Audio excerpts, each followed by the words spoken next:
제레미 비슬리가 던지는 질문들, KBO 외국인 선발 투수의 적응 곡선을 어떻게 읽을 것인가?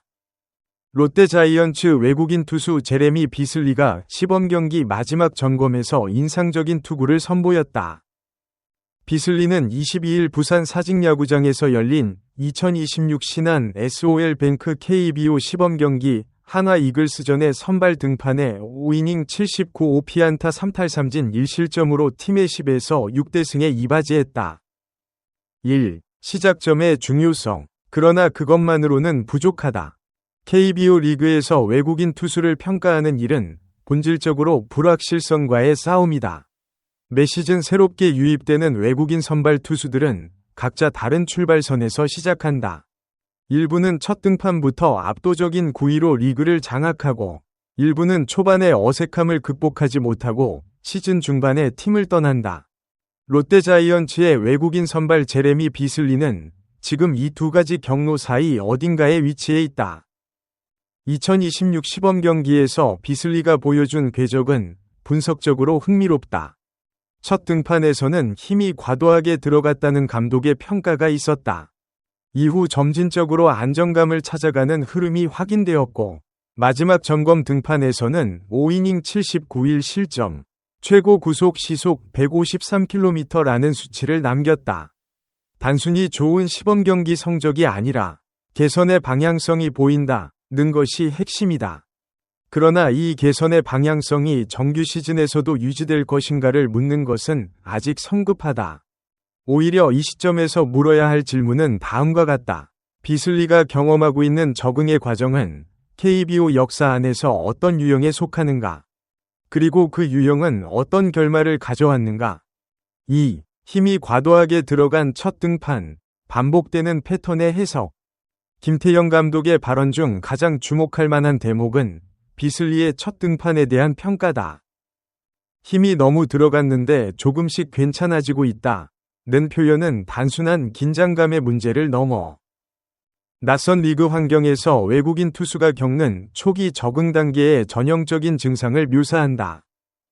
KBO 리그에 처음 입성하는 외국인 투수들이 첫 등판에서 과도한 긴장 혹은 과활성화 상태에 빠지는 현상은 여러 요인이 복합적으로 작용한 결과다. 새로운 타자들의 타격 패턴에 대한 정보 부족, 낯선 경기장 환경, 포수와의 사인 교환 체계에 대한 적응 미비, 그리고 계약 첫 해라는 심리적 부담이 그것이다. 이런 상태에서 투수는 구질 본래의 움직임보다 구속에 의존하는 경향이 생기고, 결과적으로 제구가 흐트러지는 패턴이 나타난다. 흥미로운 점은 이 패턴이 반드시 부정적인 신호가 아니라는 것이다. KBO 역사에서 초반 등판에서 불안정한 모습을 보였다가 시즌이 진행되면서 리그 최고 수준의 외국인 투수로 자리를 잡은 사례는 적지 않다.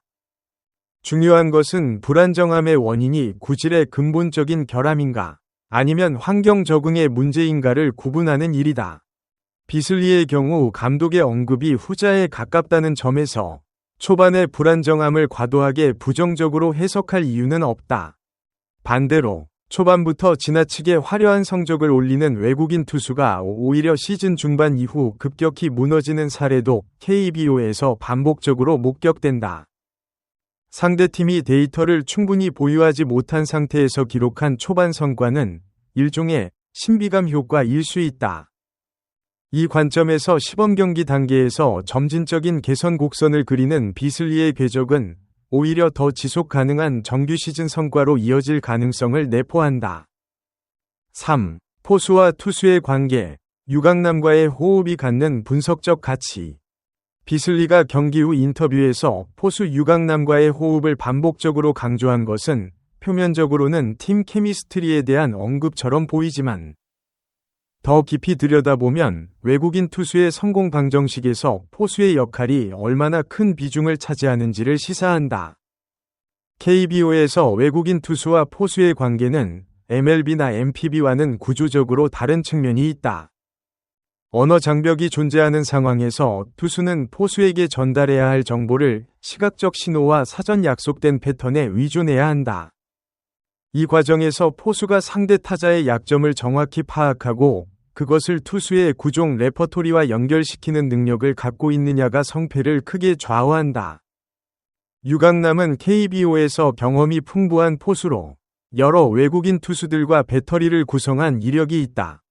비슬리가 언급한 그동안 고민했던 제구 부분에서 만족스러운 결과는 단순히 볼 배합이 잘 맞았다는 의미를 넘어 포수가 투수의 현재 상태와 구질 특성을 정확히 이해하고 타자를 유도하는 배합을 했다는 것으로 해석할 수 있다.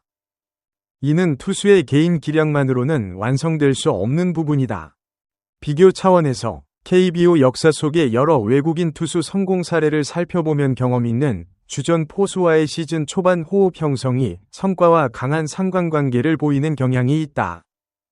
반대로 포수 교체가 잦았거나 백업 포수와 주로 등판을 소화해야 했던 외국인 투수들은 같은 구질 수준에서도 결과가 불안정한 경우가 많았다. 이 맥락에서 비슬리와 유강남의 호흡 형성은 단기적 수치 이상의 의미를 갖는다. 4. 시속 153km 맥락, 구속이 의미하는 것과 의미하지 않는 것. 비슬리의 최고 구속 시속 153km는 KBO 외국인 선발 투수로서 충분히 경쟁력 있는 수치다. 그러나 현대 야구 분석에서 구속은 출발점이지 도착점이 아니다. 같은 시속 153km라도 투구 궤적, 회전수, 무브먼트, 그리고 해당 구속이 몇 구째에 나왔느냐에 따라 실질적인 위협도는 크게 달라진다. 김태형 감독이 공 움직임은 오히려 엘빈 로드리게스보다 비슬리가 더 좋다고 평가한 대목은 이 맥락에서 중요하다. 감독의 발언은 비슬리의 경쟁력이 순수한 구속보다 공의 궤적과 무브먼트에서 온다는 점을 시사한다.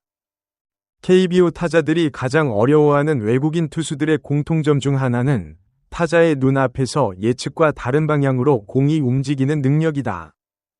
이것이 순수한 구속보다 통산 피안타율이나 헛스윙 유도율에 더 직접적인 영향을 미친다. 비슬리와 같은 팀의 다른 외국인 선발 엘빈 로드리게스와의 비교는 분석적으로 흥미로운 틀을 제공한다. 감독이 두 투수의 특성을 구분하며 각각의 강점을 언급했다는 것은 롯데가 단순히 두 명이 외국인 선발을 확보한 것이 아니라 서로 다른 유형의 투수를 조합했다는 것을 시사한다. 이 조합이 타 팀의 타자들에게 얼마나 다양한 문제를 제기할 수 있느냐가 역대급 원투펀치라는 표현이 실현될 수 있는가를 가늠하는 기준이 된다. 남겨두어야 할 질문들. 비슬리의 현재 흐름은 롯데 팬들에게 그리고 KBO를 관찰하는 이들에게 충분한 기대감을 갖게 하는 수준이다. 그러나 정직한 분석은 이 기대가 어느 지점에서 실증되어야 하는지를 명확히 해두는 것을 요구한다. 구체적으로 남겨두어야 할 질문은 이렇다. 동일한 타자들이 비슬리를 2번, 3번 상대하게 되는 시점에서도 헛스윙 유도율이 유지될 것인가? 시범 경기에서 드러난 공의 무브먼트가 구속 유지와 함께 이닝 후반부에도 동일하게 나타나는가? 장마철 이후나 더운 여름 일정에서 스태미나가 어떻게 관리되는가? 그리고 부상 없이 정규 시즌 풀로테이션을 소화할 수 있는가? 이 질문들에 대한 답이 쌓여가는 과정이 곧 2026 시즌 비슬리 평가의 본론이 될 것이다. 지금 우리가 목격하고 있는 것은 그 본론에 앞선 인상적인 프롤로그다.